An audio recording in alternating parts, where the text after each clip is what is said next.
câteodată poezia. Aici a fost vorba de El Zorab. Se spune că un oltean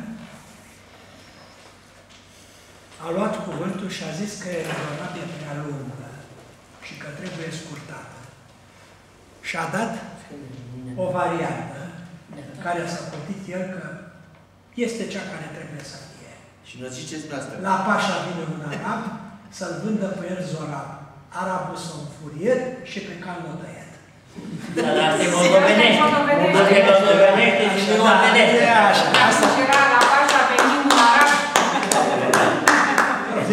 și vându pe El Zorab.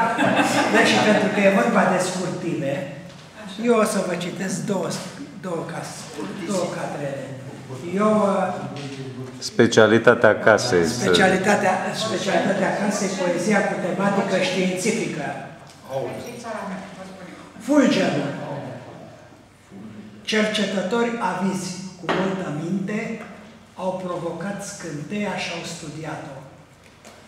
Cu fulgerul, natura ne-a luat-o cu foarte multe ere înainte.